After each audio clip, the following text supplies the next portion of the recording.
But also Adamson missing the services of Nerissa Bautista. We talked about that at the top of the coverage, and we'll see later on at the side nito ko po na ng Adamson. Nandun po si Suzanne Roses, Raisabel de Vanadera, at ito si Jeng Bo Lee in their street clothes. Not every day you see them out of uniform as Judian Caballero gets the scoring started for UST. Well, you know how close-knit these teams are. Even if they're competing against each other, they've developed a lot of friendships. They watch each other's matches, which is very nice to look at. So for UST naman, ito si Rhea de Baculangan putting it in play, and the new look Janet Serafica setting up. Ito si Lilet Mabayad, who's more known for her defense. A little over-eager sa kanyang unang laban, but she's lost a lot of weight since the last time we've seen her as a guest player for Neil. Actually, she is also sporting a new look. That's right. She's tie her hair. Maya-maya, buong Adamson magpapagupit na rin ala Janet Serafica. Gil Castillo attacks. That never got touched. It will be 4 touches here against Adamson. So UST off to a good start here, 3-0. But should I say, I like the hair of Mary Jean Balse. Oh, definitely. It fits her. Sabi nga ni Assistant Coach Norman, cappuccino brown. Oh, wow. And the Leila Barros look. Pwede. That's more like it, the Leila Barros look. Caballero, that's her second point of this first set. At teka, ulit daw. There will be no point awarded here. They will replay the point. Well, again, some confusion about the new rules with the net violation. Right. If it's Fun Family Pizza, it's got to be Shakey's. Once again, the net violation will have to be adjusted to, or the new rules on the net violation will have to be adjusted to ng ating mga koponan dito. Mary Jean Balse, that's her first attack. Mabayad keeps it alive. Laguillas gives up the free ball. Ortiz, Di Maculangan, back set, Balse, running spike. Gata is there, and no one else is there. Well, miscommunication there by Laguillas and Gata. Laguillas is actually in a better position to receive that ball, but being the libero, Gata tried to get it to no avail, and a point for UST. And a good start once again for the Lady Tigers, 4-0. Serafica might have been overset, and at the net is Balse to stop Custilo. Well, if your blockers are Balse and Ortiz, it's really hard to get it over.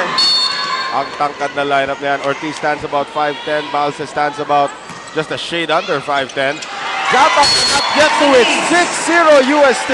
UST starting off this first set like a team on fire. Yes. At tanda po natin, this is a battle of the two undefeated teams. Let's take a look at that service ace there from Rhea de Maculangan. Bigla na lang namatay yung bola sa ere.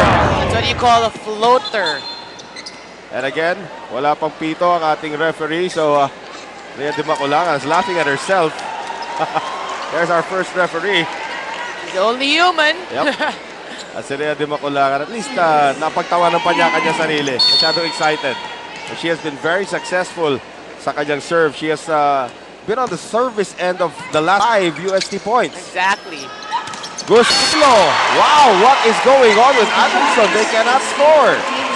Well, again, you know, once you have a blocker, a very tall blocker, tall blockers in Balse and Ortiz, you get intimidated. So that kind of changed the hit of itong si Gustilo. Laguillas fields it. Serafica sets up Lilet Mabaya, tries to swipe it off Ortiz's hand. Set up for Caballero. Nice dig there by Sang Laguillas. Serafica for Benting. That's her first attempt on offense. Benting, Serafica, quick set to Lilet Mabaya, and the defense again there for Ortiz and Caballero. 8 straight points, Noel. Wow! And Coach Minerva Dulce Pate is scratching her head in dismay. Kita-kita yung dalawang blockers doon. What a whitewash! 8-0 UST.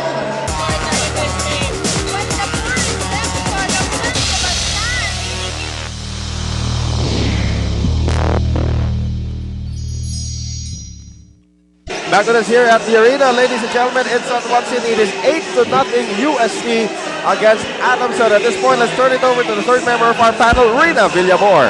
Yes, thank you guys. this is actually one of our highlight matchup considering that both teams are really excellent in their field. Now, as for the Lady Falcons, they want to reassert their supremacy and review their mastery of the deadly UST team. According Coach Minerva, marami siyang rookie player para dito sa team niya. Pero the key here will be attitude-wise. Kailangan wag silang ma-intimidate ito sa mga veteranong UST team. And one advantage for them is itong si Lilet mababayad. Dahil galing siya sa UST team at madali niya mabasa itong laro ng UST team. Meanwhile, for the UST team naman, what is expected for them is to contribute. Hindi lang pwedeng siging balse ang inaasahan nila. Back to you guys. Well, for Adamson to defeat UST, they must first score a point at least. Exactly. And what Rina was saying about Let Mabayad, trying to read it, I think she needs to exert more effort here. Well, a lot of pressure on Mabayan. Another point for UST. Big shoes to fill in Nerissa Bautista's absence. And this is the worst start in Adamson's B-League history here as we thank our friends from Mikasa, the official ball of the Shakey's B-League. This is the worst start in Shakey's B-League history for Adamson. Down 10-0. 11-0. You know, if you are Adamson, what you have to do, you were telling me in our previous games, in sports, you have to have a very short memory. Right. You have to forget about it. The slow start, 11-0, just play it point for point. Coach Minerva Dulcepante, 65 years old, on her feet right now, trying to get, finally they do get a point from Jill Gustilo. Look at that score, 11-1. It took about more than half an hour, almost half an hour for Adamson to score their first point. And all it took was a drop shot. But again, this might be the start of something para sa opener ng Adamson Lady Falcons. Serafica and Benting almost colliding. Gustilo, that's a check ball. Bernice Co able to keep it alive. Caballero goes cross-court. Free ball by Balse. Serafica back set. Paulina Soriano. And here's Caballero. Takes it over. Serafica is there. Soriano is there. Mabaya, top spin. Long rally. Back set, Balse. Nice block there by Mabayad. Good coverage by UST. Oh, and Ortiz on opening, but got a little bit too anxious. And it cost them. Oh, that's right. That was a good rally for both squads. UST showing good coverage there. Adamson not doing any less. And here's the serve by Serafica. Curato, Di Maculangan, Balse. Nice dig by Gustilo. Serafica goes back to Jill Gustilo. Another drop shot. 3 straight points now for Adamson. Well, why not? Jill Gustilo got the first point and actually brought Adamson alive with that same hit. Just a soft cut shot to the middle of the UST defense. Gulat na gulat yung blockers doon ng UST. So Adamson all of a sudden waking up here. Maybe just in the nick of time. Curato, Di Maculangan sets up Balse.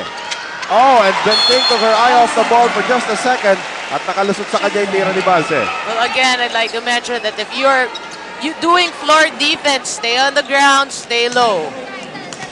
12-3 UST, first set. Here's Ortiz. And oh, that one dropped in. Laguilles thought it was gonna go out and all of a sudden, parang lumiko yung bola dun eh. Well, very tentative play here for Adamson. The veterans